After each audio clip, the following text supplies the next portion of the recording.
How's it going, ladies and gentlemen? Welcome to Level M Dadcast for our little bit of a informal, formal Mini GT Monday. We're going to kick this off with the Range Rover 1971 British Trans-America's Expedition. This one is number 542. I was a little bit worried when this one showed up that potentially something would be broken or a piece would be off of it or, you know, something like that. But showed up just fine. I guess you'd call them, ramps, I guess, on the top of it. They used to get across like gaps and stuff like that. That's just a fixed piece on the top. A couple of spare tires up there as well. Nice big brush guard on there. A couple of lights on there as well. Lens lights, looks good.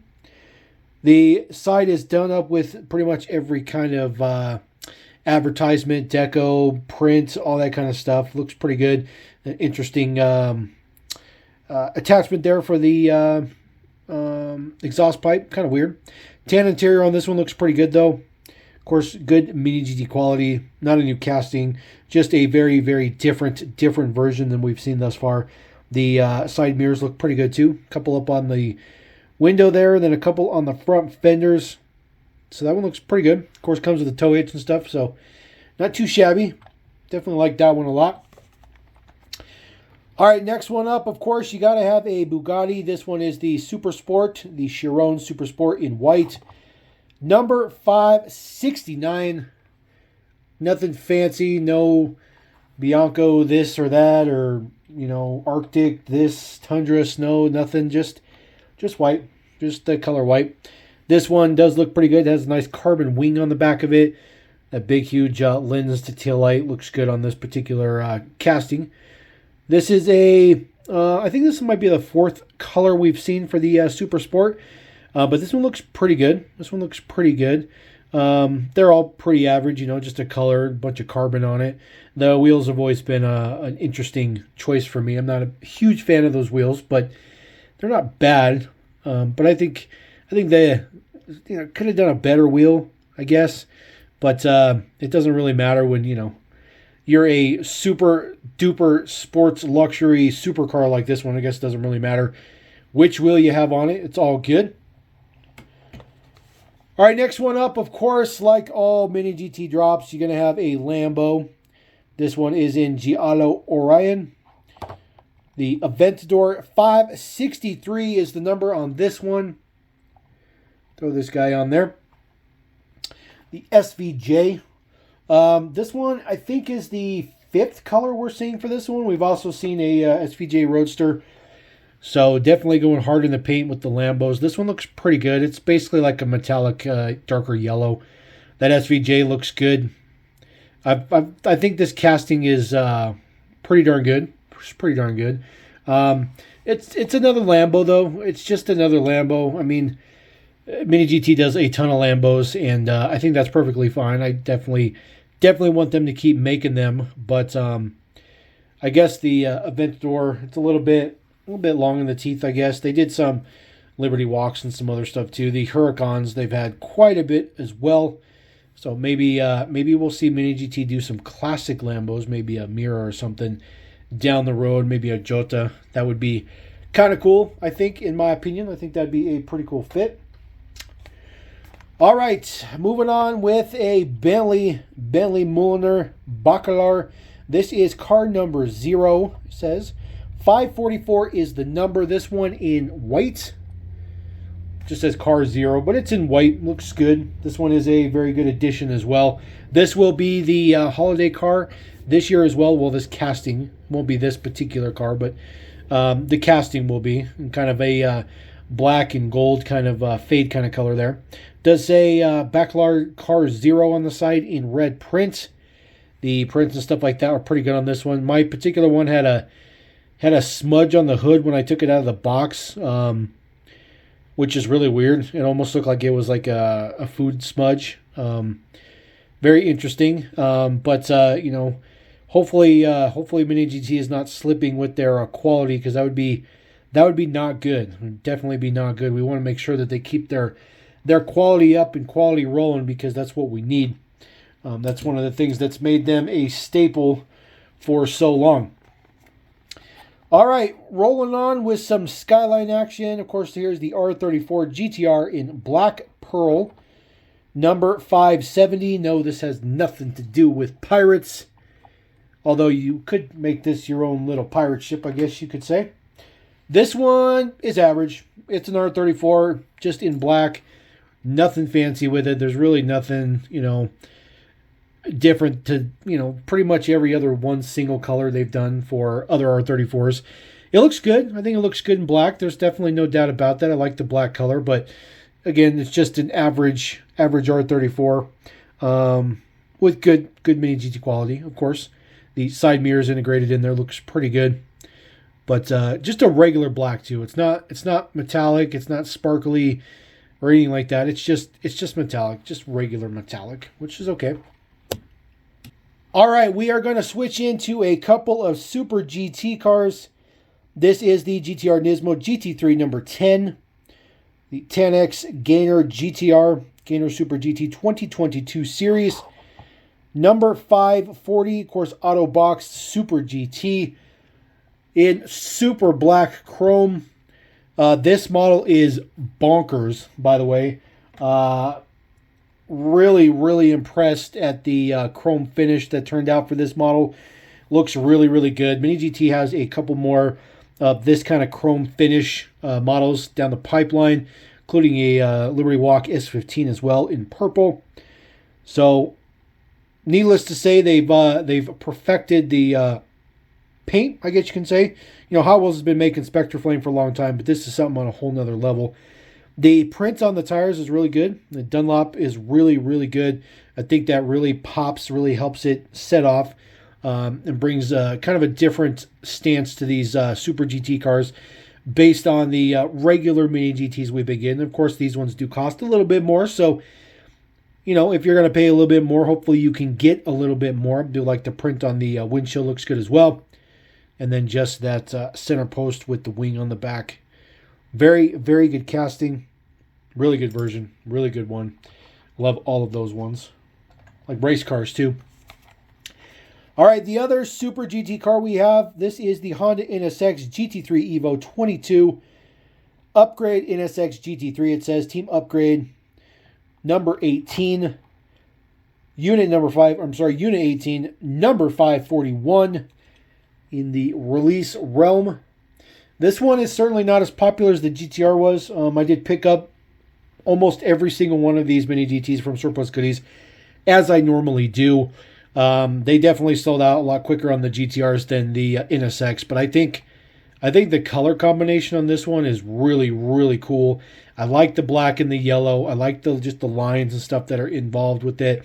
Yellow headlights, of course, fantastic. Got your side mirrors on there. This one does have Advan tires on the side. Yokohama Advans versus the Dunlop Durezas the GTR had. This one's really good though. Big huge diffuser off the back. Prints look fantastic. Really good detail. The prints are amazing. The prints are the best part of Mini GT models in my opinion. I think that they really do such a good crisp job on their prints. Sometimes the color sprays, the base colors are a little bit off sometimes, but when you get all those logos and banners and stuff like that are on there, it's just perfect. They just do such a good job. Such a good job. All right, next one up, we do have Liberty Walk action. Of course we do. LB Silhouette Works GT, Nissan 35 GTRR LB Racing, number 528. This is the second version of the Liberty Walk white and yellow kind of deco we're seeing for the GTR. The other one was a little bit different body kit than this one does. So really nothing too much different there. I think they're both number 23. There's definitely going to be print differences between the decos, but the biggest deal is obviously the kits are different. This one does have that much larger wing with that center mount post. Looks good. Looks good. This should be the exact version that Hot Wheels is dropping in their Team Transport, by the way. Same deco, same casting, same model.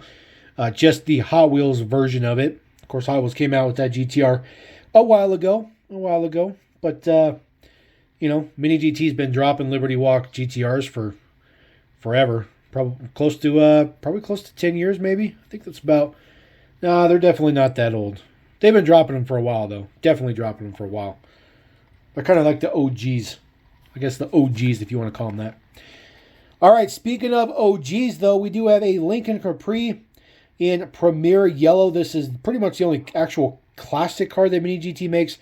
Number 561. I particularly like this casting a lot. I really like this casting a lot. Not my era, per se, of cars. Not a big 50s eras car, but I like more 30s eras, in my opinion. But, I mean, you just can't go wrong. I mean, I'm not a fan of chrome, but when you are talking cars from the 50s, chrome was everything. Chrome is either going to make or break the car. And those big, huge chrome caps with the white wall tires on it, big, huge chrome bumpers on it. I mean, this car is just insane, and it's beefy, it's hefty. This model actually weighs quite a bit. It really brings you into what this casting is really meant to be, and I really think it's really cool that they actually took a leap into something that is completely not MiniGT, just to show off the fact that they can do it, and they will continue to do it, and they're good at it. They're good at doing it. We do have more decos for this one coming up on tap. But they're not released yet, but we will get some more decos of that Lincoln Capri. Cannot wait for those. All right, last model in the standard release, because I do have a couple Kaido houses. This is the Shelby GT500 Dragon Snake Concept Ford Performance Blue. Is number 568. We have seen this in white. We've seen this in black. We've seen this in yellow. Now we have it in the standard blue with white stripes.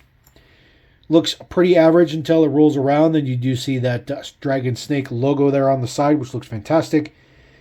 This is it's a good casting. It's a good casting. You know, I've said it a million times. I'll say it again. It's just a Mustang. It's just another Mustang. There's a lot of Mustangs out there. Every diecast company makes Mustangs. There's nothing new about it, except for the fact that this happens to be made by one of the better diecast companies out there. So, you know, like I've said, you're a Mustang fan, kudos to you. You get MiniGT treatment on a Mustang, which is definitely going to be taking your collection to the next level. But, you know, outside of that, it's like I said, it's a Mustang. I'm just, you know, it's a Mustang. It's not as good as that wide body. They do make a wide body Mustang, and that one is ridiculously cool. By far better than that one. All right, I do have a couple of Kaido houses. This is the latest R34 to drop. It is number 74. It is in kind of a jade green kind of color. This one looks pretty good. It's, of course, gritty all over it. Haven't really had much of these R34s in my hauls. Sometimes I've kind of mixed them in with some other stuff and whatnot. A couple of them I've just kind of thrown in the collection. I am not a fan of this casting whatsoever. I do not like this casting. It's way too busy. There's way too much going on. It's ridiculous wide body. It's just too much. It's good. It's got, you know, good MiniGT and Kaido House quality to it. It's got that awesome Kaido House artistic flair to it. But outside of that, it's just not something that I really like. I do like the Boost Brigade on the back. It looks pretty cool. Super ridiculous deep dish wheels on this one, which is just out of control. This particular casting does have an opening hood. So get that hood up for you guys real quick. There we go. Get that hood to roll around there. Again, like I said, MiniGT quality. Looks fantastic. It's a great model. I just don't like the flavor. I don't like the style. Just not my cup of tea. But a lot of people like them. A lot of people think that the R34 is a little bit busy too. So it's a little bit flavor for whoever you want. So close the hood down. And of course it still has that ridiculous Kaido House base on it, which is all multicolored, which looks good. And then of course, last but not least, yes, the highly anticipated release of the Silverado from Kaido House. This is number 66. This is the technically first release of this one. They did do a release for the Hot Wheels convention in kind of a chameleon color. So this one is basically the first standard release. This one does have two moving features, opening features. It does have opening hood and, of course, a moving tailgate. The stance is insane. The stance on this model is absolutely bonkers. I think, again, it's a very, very good casting. They did a great job. I'm happy that they did a truck, because it's just got a weird, different flavor to it. Something you wouldn't expect. A very American truck with a very not American flair to it, which is interesting. It does have a trailer hitch on there, which is interesting. That should tow the standard trailer that MiniGT has. They've only got one, but they'll come out with another color for it shortly. But like I said, this one does have a couple of features. I'll get the hood open real quick. That one is not exactly the easiest to roll with. So there's the opening hood. I'll give you an up-close shot of it too. And then the tailgate just goes down. It's an interesting hinge for the tailgate. It's essentially the whole width of the bed there is the hinge. So it's a very interesting design, very interesting setup. Again, the casting is ridiculous. I mean, this casting is just absolutely ridiculous. It looks fantastic. And so, as far as the under hood details, does say Kaido House on there. Looks pretty good. It's probably some type of a supercharged LS or something down in there, which is pretty standard, average stuff. Put those two features to rest. And then the base. Try to get this base real quick for you.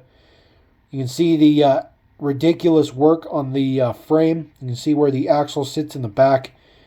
Very, very good looking. I do like that a lot. It's a very, very interesting design. Very interesting assembly for the model. But I like it. I think it's good. So there we go. We're going to roll out with that guy. We're just going to let him do his thing. The tailgate is a little bit loose. But we're going to roll out with that. And let me know what you guys think about those new Mini GTs. And let me know what you think about this Silverado. It's a good casting, but I don't know. Maybe I'm just not a Chevy guy. Maybe I'm not the right person, but I don't know. Look forward to your comments, though. So we're going to roll out. Appreciate you guys. Thank you very much. Level M Diecast. Peace.